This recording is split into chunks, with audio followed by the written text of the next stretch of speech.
म्हणतात आंदोलन आणि बाकीच्यांचे बघा आंदोलन. असं खूप एक जणाला खूप स्तुती अशा उकाळ्या फुटलेल्या होत्या. खूप महान व्यक्तिमत्व असं ते असं म्हणजे हे झालं होतं. ते संस्कार आमच्यावरती नाही. आमच्यावरती असे संस्कार कोणी अडचणीत सापडला ना जास्त अडचणीत आणायचं नाही. आमच्यावर ते संस्कार नाही. ते दुसऱ्यांवरती संस्कार आहेत. एखाद्या अडचणीत आलंय ते लगेच गळचेपी करायची, लगेच दाबायचं बघायचं, त्याला चेंगरायचं बघायचं. त्याच्यात हे मराठ्यांचं लेकरू आहे, त्याच्यात हे मोडत नाही आणि ते संस्कार ह्या लेकरावर नाहीत. संधी आली की चेंगरायचं, याच्यात ह्या विचारात ते मोडत नाही. कारण ओरिजिनल रक्ताचे संस्कार आहेत. आम्ही दुजा भाव मानत नाहीत, लहान मोठा भाव मानतो, लहान मोठा भाऊच मानतो.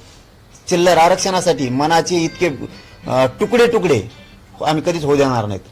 मनाचे परिवर्तनाचे तुकडे तुकडे होऊन देणारे संस्कार आमच्यावर नाही आहेत. वारे वारे असं ते केलं म्हणून सांगतो की दुसऱ्या दिवशी ते तसं दाखवणार की तुम्ही इथं वारे वारे एवढी गर्दी वगैरे असं दाखवण्याचं कर बाबा नको. माझा तरुण तिथं इतक्या संख्येनं जमणार आहे, माता मावल्या जमणार आहेत, माझे शेतकरी बांधव जमणार आहे आणि डोळे फाकतील या पद्धतीनं विराट रूपानं जनसमुदाय जमणार आहे. मी का बोलू नाही? मी का माझ्या समाजाचा आशीर्वाद घेऊ नये? मी माझं मन, माझ्या समाजाच्या मागण्या, माझ्या समाजाचं दुःख विजय प्राप्त करण्यासाठी, सुख समृद्धी येण्यासाठी तिथं का पवित्र ठिकाणी मांडू नये? आणि वर्षातून आम्ही कधी नाही ते एकत्र राहिलो. खूप वर्षानंतर आमचे काहीच नसतं असलं, आम्हाला मिळावे नाही. प्रश्न असा आहे की ते वारे वारे उपोषणला तसं वारे वारे गर्दीचं असं काही उत्तर देणार आहेत का दुसऱ्या दिवशी तिथंच म्हणतो? त्याला माहित आता वेळेवर बघू. दसऱ्याला सीमोल्लंघन करण्याची प्रथा आहे, तर तुम्ही यावेळेला काही दसरा मेळाव्यातून राजकीय सीमोल्लंघन वगैरे करणार, काही तसं नियोजन कसं काय? थांबा ना बाबा हो, आणखी 12 तारखेवर रावण दहन बी असतं त्या दिवशी. दुसरा महत्वाचा विषय असा आहे की आता फक्त 4 वर्किंग डे राहिलेत असं वेगवेगळ्या प्रशासनाच्या वतीनं सांगितलं जातंय. नंतर आचारसंहिता लागणार आहे. म्हणजे 8 तारखेला लागणार आहे असं म्हणतात. म्हणजे वर्किंग डे 4 राहिलेले आहेत. तर काल कॅबिनेटची मीटिंग झाली, कॅबिनेट झाली, तिथे जे काही निर्णय घेतले गेले, या 4 दिवसात सरकार मराठ्यांना तुम्ही जे मागितलंय ते देईल असं वाटत नाही, अशी एक शक्यता दिसते, चर्चा आहे. तर निवडणूक ही आरक्षणाविना, तुमच्या मागणी विना पूर्ण न करता होईल अशी शक्यता दिसते का? त्याला नाविलाज आमचा. त्यांना पायावर दगड पाडून घ्यायचं असत. एवढ्या मोठ्या समुदायाला बाजूला सारून एवढ्या मोठ्या आंदोलनाचं करोडोच्या संख्येने लोक उतारलेत आणि अर्धा महाराष्ट्र मराठ्यांचा आहे, त्यांना डावलून तुम्हाला जर वाटत असेल आम्ही मराठी सोडून मार्गक्रमण करू, तर ही त्यांची खूप मोठी चूक असणार आहे. आणि तुम्ही इथे येऊन झोपले बी, जर आचारसंहितेचं आत नाही दिलं, झोपले बी. मागं बी एक साहेब होते, आता बी दुसरे साहेब आहेत, आता पुन्हा. हो, तुम्ही इथं येऊन एक चादर आणि एक चटई जरी आणली आणि रात्रंदिवस तरी उलथे पालथे पडले, आरक्षण नाही दिलं, खेळ खालास, शब्दच लिहून ठेवायचा. मग तुमचा राजकीय धिंगाणाच. नादीच नाही लागायचा मराठ्यांच्या तुम्ही. आणि असं गोड बोलून तर फसवायचं नाही. कोणाशी गद्दारी करायची, मराठ्यांशी नाही करायची. चंद्रकांत दादा पाटील असं म्हणाले की सरसकट शक्य नाही. जी प्रमाणपत्र मिळाले, जी काही नोंदी मिळाले, त्या नोंदीच्या आधारावर आता सोपं झालेलं आहे, त्यांना मिळेल. सरसकटचा अडचण म्हणतो. चंद्रकांत दादांना सांगतो, पाहिजे आम्हाला सरसकट. मराठा आणि कुणबी एकच आहे. का एक नाहीये सांगा निकष? जर मराठा आणि कुणबी एक नाही 83 क्रमांकानुसार, तर मग बाकीच्या ज्या पोट जाती उपजाती म्हणून घातल्या त्या कशाच्या आधारावर घातल्या? द्या उत्तराचं. 50% वर 2% गेलं कसं? द्या याचं उत्तर. चला काढा ते बाहेर. त्याच्यात प्रगत जाती नाही आहेत का? काढा त्या बाहेर. काही जाती अशा आहेत की त्या त्यात बसूच शकत नाहीत, पण मराठी बसू शकतात. किती जाती दाखवतो मला अशा की त्यांचे व्यवसायच असे आहेत की रोज हजारो करोड रुपयाचे टर्नओव्हर होते. असे व्यवसायाचे काही जमाती त्यामध्ये आहेत, जे कधी मागासवर्ग आयोगाचे किंवा मागास सिद्ध होण्याचे निकषच पूर्ण करू शकत नाहीत अशा पोट जाती म्हणून घातल्यात. घालताना काय म्हणून घातल्यात? साम्य आहे त्यांच्यात म्हणून, फक्त एवढाच शब्द एक, त्यांच्यात आणि यांच्यात साम्य आहे म्हणून घातल्या. त्या 180 किंवा 150 पावणे 200 काय जी पूर्वीच्या जाती होत्या, आता 350 400 कसं काय झाल्या? मग मराठा आणि कुणबी एक, तुम्हाला 57 लाख नोंदी मिळाल्यात, तरी तुम्ही जर एक हे सिद्ध करू शकत नसाल, तुम्हाला मराठ्याला आरक्षणच द्यायचं नाहीये. हैदराबादचे गॅजेट आहेत, सातारा संस्थांचं आहे, बॉम्बे गव्हर्नमेंटचं आहे, का लागू होत नाही? सगळे स्वारीची अंमलबजावणी का लागू होत नाही? 8,000 पुरावे सापडलेत हैदराबादला, ते का लागू होत नाहीत? तुम्हाला का मराठ्यावर तुम्ही कोपलात एवढे? ज्या मराठ्यांच्या जीवावरती तुमचं राजकीय करिअर घडलं, ज्या मराठ्यांच्या जीवावरती तुम्हाला त्या खुर्च्या मिळाल्या, आज जे शान के साथ तुम्ही हसताय, ज्या गाड्यात मोठमोठ्या आलिशान गाड्यात बसताय, हे फक्त मराठ्यांच्या मतामुळे. आणि मराठ्यांचे पोरं आज आरक्षण मागतायत. आमच्यावरती काय वाईट वेळ आणून ठेवली तुम्ही ही विनाकारण, गरज नसताना? आणि तुम्ही मराठ्यांना डावलून तुम्हाला वाटत असत मराठा वेगळा ठेवू आणि यांना बाकीच्यांना जोडून आपण निवडणुका लढू, ही तुमची भूल आहे. त्यांचं म्हणणं आहे, कायदेशीर अडचण होती, कायदेशीर अडचणीचा विषय मांडला. काय अडचण आहे? ज्यावेळेस तुम्ही अगोदर त्या ओबीसीच्या जाती घातल्या 150 सुरुवातीला, नंतर त्या 450-500 कसं काय झाल्या? त्यावेळेस कायदेशीर अडचणी नव्हत्या का? पोट जाती आणि उपजाती म्हणून घातल्या. मग मराठ्यांची पोट जात कुणबी होत नाही का? आमचे तर सगळे सणवार सारखे आहेत, रुटी बिटी व्यवहार आहेत, रूढी परंपरा सारख्या आहेत. त्यांच्यात आणि आमच्यात काहीच फरक नाही, व्यवसायात नाही, त्यांच्या आमच्या चालण्या बोलण्यात नाही. मग जर एकाला कुणबी आणि दुसऱ्याला नाहीये, ज्याला नाही घेते नका घेऊ देऊ, जबरदस्ती थोडी आहे. ज्याला घ्यायचं ते घ्या, नाही तर घेऊ नका. तुम्ही मराठा आणि कुणबी एक अंमलबजावणी करून टाका, बाकीचं होऊ शकतं. हे कसं का होत नाही? तुम्ही मराठ्यांना डावलून तुमचं स्वप्न कधीच पूर्ण होऊ शकत नाही. तुम्हाला वेळ आल्यावर 2024ला कळन. आता तारखा डिक्लेअर फक्त करा, मराठ्यांना न देता मग तुम्हाला कळत. मी तर पुन्हा सांगतो की मला राजकारणात जायचं नाही, समाजालाही माझं जायचं नाही. फडणवीस साहेबांना मी संधी दिलेली, त्यांनी आमच्या सगळ्या मागण्याची अंमलबजावणी करावी, नंतर आचारसंहिता लावा. त्यांनी जर आचारसंहिता लावली मराठ्यांना डावलून, तर मराठ्यांचं वाटोळं करायला जबाबदार फक्त फडणवीस साहेब असणार आहेत. दोषी फक्त फडणवीस साहेब आहेत. आणि भाजपमधल्या मराठ्यांनाही मी आज पुन्हा एकदा जाहीरपणानं सांगतो, माझी इच्छा नाही राजकारणाकडे जाण्याची, माझ्या समाजाची नाही, आणि आमचा तो ट्रॅक नाही, आमचा तो रस्ताच नाही राजकारण. आमचं ध्येय होतं आरक्षण मिळवणे, एवढंच होतं. सगळ्या मराठ्यांचं काम करण्यासाठी मी आंदोलन उभा केलेलं आहे. सगळ्या पक्षातले असतील, शेतकरी असतील, गरीब असतील, यांच्यासाठी मी आंदोलन उभा केलेलं आहे की गोर गरिबांना आरक्षण मिळावं यासाठी मी केलेले. आता म्हणून भाजपातल्या मराठ्यांना सांगतो की त्याच्यात तुम्ही सुद्धा आहे. मला सगळ्या मराठ्यांसाठी काम करायचंय, मला सगळ्या मराठ्यांना आरक्षण पाहिजे. मग तुमच्या नेत्याला तुम्ही का म्हणत नाहीत की तू आरक्षण दे म्हणून? मला का दोषी धरताय तुम्ही? माझ्याकडे काय पर्याय आहे? जर फडणवीस साहेबांनी आरक्षण नाही दिलं तर राजकारणाकडे गेल्याशिवाय पर्याय काय? कारण तेच केंद्र आहे, सत्ता केंद्र आहे, तेच राजकारण आहे की आरक्षण देऊ शकतं. मग तिकडे जावंच लागणार आहे मला, माझ्या समाजासाठी किंवा भाजपमधल्या मराठ्यांसाठी.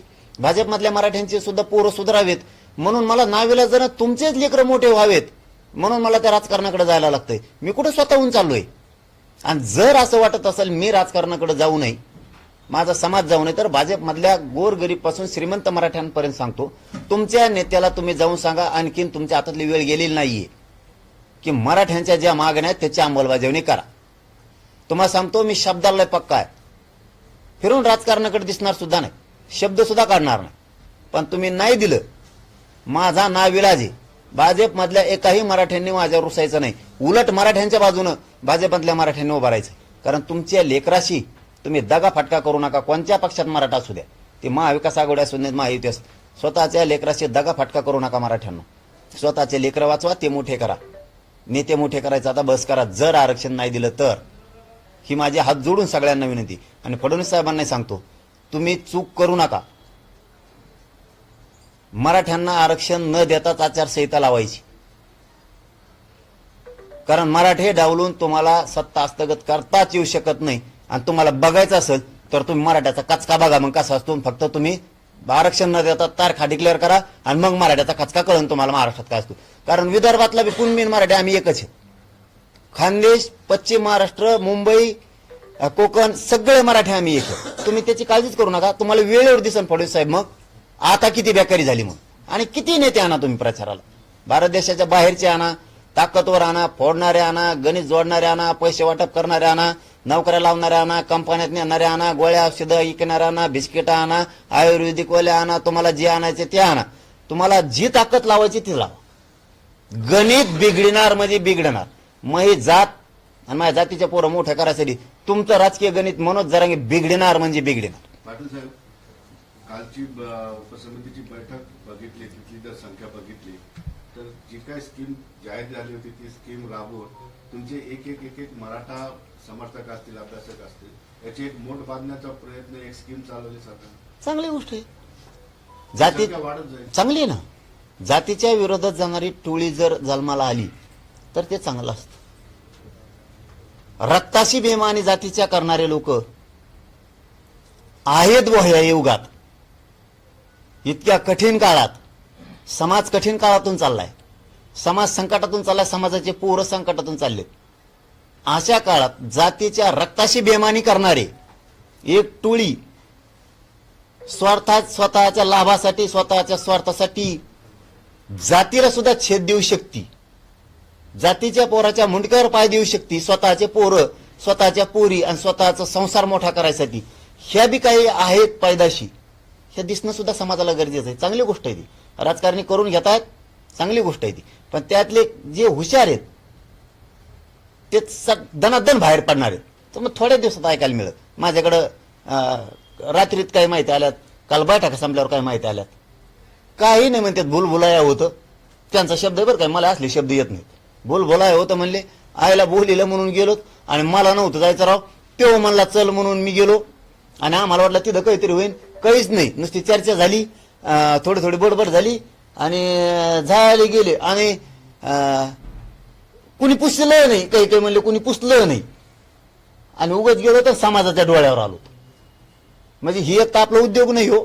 याच्यात जाऊन बसलोत, बरं बसलोत तर बसलोत, काहीतरी मोठ्यापणाने म्हणता येईल बाबा समाजाला हे मिळालं ते मिळालं म्हणून गेलोत, तर आम्हीच जास्त लोकांच्या डोळ्यावर आलो तुम्ही समाजाच्या. आता इथून पुढे कानाला खडा लावायचा. असे कमीत कमी 7-8 9 तरी फोन असतील रात्री. कानाला खडा लावायचा. आपला समाज एक समाज करता आलं तर समाजासाठी करायचं, नाही तर समाजासाठी बी नाही करायचं, घरी झोपून राहायचं. पण सरकारच्या नको नादी लागायचा. सत्ताधारी काही लोक तुमच्याकडे येत आहेत, काही महाविकास आघाडीचे लोक येत आहेत, संपर्क करतायत आणि ते त्यांचा असं सगळ्यांचा कयास आहे की तुम्ही त्यांना भेटलं म्हणजे त्यांना पाठिंबा मिळाला, असं एक सध्या चालू आहे. म्हणून भेटाभेटीचा सिलसिला सुरू आहे असं म्हणतात. आता भेटायला तर ते बंदच नाही, ते काय उघडच आहे. त्याशी भेटल्यानंतर ते असं मानतायत की आता तुमचा पाठिंबा मिळाला. बघ, व्हिडिओ व्हायरल केले जात आहेत भरपूर मोठ्या प्रमाणात बाहेर. तुम्ही काय याची? राजकीय त्यांच्या तुमच्यासोबत पाठीशी आहात असं भेटीचे भासवतं. आता निवडणुकीच्या पार्श्वभूमीवर काही सत्ताधारी मंत्री, आमदार, काही विरोधातले हे लोक तुमच्याशी भेट घेऊन सोशल मीडियावर फोटो टाकतायत आणि तुमचा पाठिंबा मिळाल्याचं दर्शवतात. हे मी इतक्या हलक्या काळजाचा नाही, इतक्या कमजोर विचाराचा नाही. मी बहुतेक ते माझी मजा घेत आहेत, मी त्यांची मजा घेतोय, बरं का. हा, ते जरी होलसेल दुकानदार असले तरी मी त्याच दुकानातलं गिराईक. हा, मला चांगलं डाव माहिती, ते किती चॅप्टर आहेत मला चांगलं माहिती. हा, ते जरी साखर म्हणून मी टिकीत असली तरी आम्हाला याला मनोज जरांगे म्हणते. हा, मला जातीपेक्षा कुणीच दिसत नाही. नसता मागाच्या रिक्षात बसून कोणकडे गुंडळून गेलो असतो. या पठ्ठ्याला जातीपेक्षा कुणीच मोठं नाही. माझी जात 24 कॅरेट सोनं आहे. माझ्या पुढे ढिगारा जरी घातला सोन्याचा आणि पैशाचा आणि जर म्हणले तुला घेऊ समाज आहे आणि पैसे आहेत, हे हिरे माणिक मोती आहेत, कोणचं उचलायचं तर मी समाजच उचली. मला समाज पाहिजे म्हणून, मला हे नको. उत्तर त्या प्रश्नाचं दिलेच नाही, तर त्या लोकांना त्यांना काय सांगणार जे तुमच्या फोटोचं बरं येऊन द्या ना. काय आता काय करता, येऊन द्या, भेटून द्या, बोलून द्या. आमजवळ तर काय बोलाशिवाय त्यांचं जवळ तर काय, कारण त्यांचं काय मिसयूज करू नका किंवा बॅनरवरती फोटो वापरू नका. होय यार, बॅनर कसं का वापरी तसं नाही नाही, ते काय टप्पर आहे बॅनर वापरायचे. आमचे पोट्टेले सुईच आहे मग गावागावातले मराठ्यांना माहिती आहे. मी त्यांचं आहे की बघा दादा, एक काम करत असताना, एक चळवळ करत असताना, एवढी मोठी चळवळ राबवित असताना माझ्या पुढे सुद्धा अनेक पावलं उचलताना जबाबदारीनं मला उचलायला लागते. आलेल्यांना मला नाही तोंड टाकून बोलतायत, कारण मी जरी वयानं लहान असलो तरी एक समाजाचा मी सेवक म्हणून काम करत असताना मला खूप जबाबदारीने प्रत्येकाला हाताळायला लागतं. मला नाही असं पोरगळ बारगळ सारखं वागता येत. आता मी जरी वयानं लहान असलो तरी एक जबाबदारी खूप माझ्यावर मोठी आहे आणि ती मला पेलायची. आणि ज्यावेळेस मला ही जबाबदारी पेलायची असती त्यावेळेस मला येणाऱ्या जाणाराचा सन्मान करायला लागतो. फटकळपणा तोंडात कुठं असला पाहिजे, कुठं नसला पाहिजे याचं सगळं भान ठेवून मला काम करायला लागतं. मग कोणी आला म्हणजे मी काय त्याचा झालो हे माझ्या समाजाला माहिती आहे. माझा समाज एक शब्द सुद्धा खाली येत नाही सोशल मीडियावर. कुणी येऊन भेटला तरी त्यांना पक्कमय झालेलं आहे हे कोणाचं. मला काहीच होत नाही यांच्या ह्याच्याने. आता तुम्ही मगाशी सांगितलं की चंद्रकांत दादाने असं केलं, त्या समितीनं तसं सांगितलंय, किंवा 42 आता काय पुरावे केलेत, पहिले 16च होते, सुलभता आणली जरा त्याच्यात. हे ना फडणवीस साहेबाचं नाटक आहे. मी तुम्हाला एक उदाहरण सांगतो. फडणवीस साहेब म्हणजे सोपा माणूस नाही बाबा. हा, अवघड आहे. ते कसं आहे, ते एक पूर्वी म्हण होती बघा जुन्या काळात, साखर कारखान्याच्या शेजारी मुंगी पालन टाकायचं. मुंगी पालन ऐकलं कवा?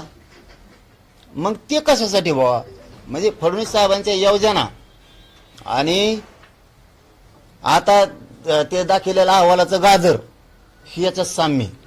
आणि मग म्हणले ते कशाला करायचं, मुंगी पालनात काय फायदा आहे?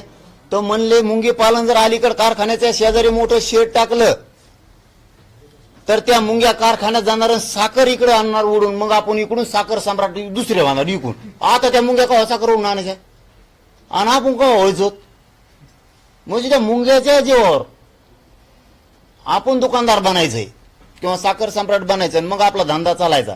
ही योजना अशी आहे त्या, ही फक्त आशा दाखायचंय. शेड मोठं टाकलंय, आता ओढून आणल्यावर घेऊ. आता ती मुंगी आणू शकत नाही ओढून साखर कारखान्यातली, कारण त्यालाही बेताडा घातलेल्या असतात.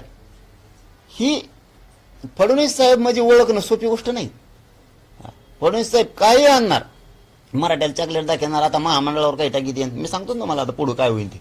महामंडळावर थोडं टाकते, सारथीवर थोडं टाकीत येईन, आणखीन 1-2 योजना आणते, पुन्हा तुम्हाला प्रमाणपत्र दिले म्हणते, अमुक काहीतरी केलं म्हणते आणि नादी लावते. पण लोक हुशार झाले. असंच फसवलं त्यांनी. धनगर असेल, मराठा असेल, मुस्लिम असेल, दलित असेल, बाराबरोबर असेल, सर्वसामान्य ओबीसी असेल, सगळ्यांचा शेतकऱ्यांचा उभा कार्यक्रम लावून टाकला. काहीच मिळालं नाही, अनुदान मिळालं तर बाकीचं काय. ही सगळी बनवा बनवी आहे. पण आता लोक त्याच्या पुढे गेलेले. आणि मी मात्र माझ्या समाजाला आरक्षण मिळवून दिल्याशिवाय हटत नाही. हा, माझं फडणवीस साहेबांना पुन्हा एकदा विनंती, तुम्ही आमचे विरोधक नाही. मी जवळपास 23 दिवस झाले असते फडणवीस साहेबांच्या विरोधात एक ब्र शब्द सुद्धा काढलेला नाही, कारण राजकीय भाषा मला वापरायचीच नाही फडणवीस साहेबांच्या विरोधात. पण त्याच्यानंतर मी ऐकणार नाही. आचारसंहिता जर लागली, आरक्षण दिलं नाही तर मी अंडे पिल्ले पुरे बाहेर काढणार. हा, आणि लय पाडिणार. मग तुम्ही जे उमेदवारांकडून फॉर्म भरून घेतले इच्छुक लोकांना, तुमच्या मराठा समाज असल्यामुळे त्याच्याबद्दल काय करत? नाही मग आता होतं ना, त्यांच्या तारखे डिक्लेअर होत्या ना. तारखे डिक्लेअर नाही, त्यांचं होऊन देणार बरंच. आम्ही बरंच होऊन देणार आहेत त्यांचं. त्यांच्या लोकांना कामाला येणार आहेत आमचे. किती इच्छुक आले बरं आपण? अरे ते लय मोठे बाबा, लय येत. सगळ्या जाती धर्माचे लय 700 त्या टायमालाच होते, त्याच्यावर वाढले. मुदत संपल्यावर जास्त वाढले, लय वाढले. पश्चिम महाराष्ट्र सगळ्यात नंबर 1 ला अर्जाच्या बाबतीत. मराठवाडा नंतर विदर्भ, नंतर खूप वाढले. त्यांना काय तयारी लागा असं सांगितलं का? नाही, मी माझ्या समाजाला मला चांगला माहिती आहे डाव काय होणार आहे. आम्ही असा डाव टाकणार की आम्ही जर आरक्षण नाही दिलं तर गणित बिघडणार. जे गणित शब्द आहे ना, तुम्हाला डाव टाकल्यावर लक्षात येईन येणे खरंच बिघडले. तवर नाही तुम्हाला बी खरं वाटणार, तवर तुम्ही असंही म्हणू शकता की बघू काय म्हणतोय तर खरी सध्या बघू. पण तुम्हाला त्या टायमाला 100% वाटणार याला म्हणते डाव. पाटील साहेब, तुम्ही निवडणुकीच्या बद्दल तर काही स्पष्ट बोलायला तयार नाही, पण तळागाळात तर आता प्रत्येक गावातून 20 मराठा सेवक तुम्ही जमवायला सुरुवात केलेली आहे. ते काय अभियान आहे? प्रत्येक गावातून 20 मराठा काय करणार तुम्ही? नाही 20 स्वयं मराठा सेवक म्हणून जे घ्यायचे ते 20 किमान शब्द वापरलेला नाही. 20च करा असं नाही ना, गावात 100 होऊ शकते. 20च का? बूथ कमिटी मेंबर प्रत्येक घरातल्या माणूसही त्यात होऊ शकतो, प्रत्येक घरातलाही होऊ शकतो. त्याच्यामुळे ते वाढले तरी वाढू द्या म्हणून सांगितलेलं आहे मी त्याला. आणि ते सामाजिक कामासाठी, राजकीय त्याच्यात हस्तक्षेप कसलाच नसणार. आणि ज्या दिवशी ओपन करायचं त्या दिवशी बूथ कमिटीची गरजच नाही आम्हाला. म्हणजे तुम्हाला क्लिअरच सांगतो, मी हा म्हणलो असतो, घराघरातला माणूस आमचा बूथ कमिटीची माणूस आहे. हा, ह्यावेळेस फक्त 7 फक्त टक्केच बाजूला राहणार आहे. सगळा मराठा गावातला एका बाजूला राहणार आहे. 93% आसपास एका बाजूला मराठा राहणार आहे. सगळे तेच आमचे एजंट, तेच बुथ, तेच सगळं आमचं तेच. गावच अर्ध्याच्या पुढे आमचे 70% काय गरज आहे कशाची? हे कोणाला करावं लागतं? जेनेले चोट्टे चट्टे चोऱ्या चाऱ्या केले, खिशे कापू बारकाले मोठाले, चोट्टे चट्टे बांधावरचे गवत कापिणारे, यांना करावं लागतं. टीमा अशा तयार उली चोट्टे, हे खिशे कापू सगळे जमा केलेले त्यांनी. आता हे यांना करायला लागतं. आता इथं गावची काय करायचं? सगळ्यालाच मान, सगळेच. फक्त ते एक समाजासाठी काय आहे त्याची सत्य हकीकतच सांगतो मी एकाच सेकंदात तुम्हाला. सर्वसामान्य माणसाचे कामाच्या अडचणी यायला लागल्या, त्याला नोंदी सापडल्या, त्याला कळत नाही कुठं जावा. शेतकऱ्याला जावा तहसीलला तर कोणाला मानावं? दिवसभर पिशी घेऊन बसतो गरीब माणूस आमचा आणि माघारी येतो. गावातल्या लोकांचे गरिबांचं काम करायला माणूसच नाही आमच्याकडे. लाट प्रचंड आहे, हाक मारले की लाखात आहेत, पण गरिबाची काम करायचे कोणी? अडीअडचणी सोडायच्या कोणी? त्यांच्या सहकार्याला, त्यांच्या मदतीला जायचं कोणी? त्यांनी सांगायचं कोणाला? मग कुठेतरी एक ठिकाण असलं पाहिजे. हे 20-50 पोर आहेत बाबा, ना या ठिकाणी गावकरी चालता शेतात जातात सांगू शकता मला अडचण अशी आहे, दवाखान्यात पेशंट आहे बुवा, एखादा फोन करून सांगा. किंवा पोलीस स्टेशनला अडचण आहे, किंवा कुठे ऍक्सिडेंट झालाय, किंवा त्याचं नोंदीचं काम आहे, किंवा त्याच्या अनुदानाचं काम आहे, किंवा एखाद्या शेतकऱ्याच्या बँकेत काम आहे, त्याचा त्या तालुक्याला जायचा खर्च वाचणार आहे. चालतं सांगू शकतो ते माझंच काम आहे, ते आपल्या तालुक्याच्या पोराला सांगते, तालुक्यात जिल्ह्याला सांगून ते काम करून घेतील. गोर गरिबांच्या अडचणी ज्यावेळेस माझ्याकडे आल्या, ती कामं सोडवण्यासाठी, एकमेकाच्या मदतीसाठी मला ती टीम उभा करायची. असं सांगू कोणाला? असं झालं गोळ का समजा, याच सांगायचं कोणाला? एकाला सांगितलं पाहिजे, सगळ्या मराठ्यांना सांगितलं. असं मला ती एक प्रचंड मोठी फळी या राज्यात उभा करायचं, ती चालू आहे आमचं. दादा, मराठा समाजाला त्रास देणारे काही राजकीय नेते आहेत, त्यांनी वारंवार खोट्या केसेस दाखल केलेल्या आहेत. अशा नेत्यांना ठाकरे गटांकडून विधानसभेची उमेदवारी देण्याचा प्रयत्न होतोय, जवळपास संभाव्य उमेदवार म्हणून जाहीर होतोय. अशा लोकांवर तुमचं मत काय? नाही, हे बघा, ते राजकीयावरती मी नाही बोलणार. ते कोणत्या पक्षानं कोणाला द्यावं, कोणाला देऊ नये, हा ज्याचा त्याचा भाग आहे, तो त्यांचा भाग आहे, तो माझा विषयच नाहीये. आमचा विषय आरक्षणाशी दगाफटका केलेला राहणार नाही. राजकीय करिअर आम्ही त्याचं घालवणार, मग तो कोणत्या पक्षाचा असो, आम्ही त्याला सोडणार.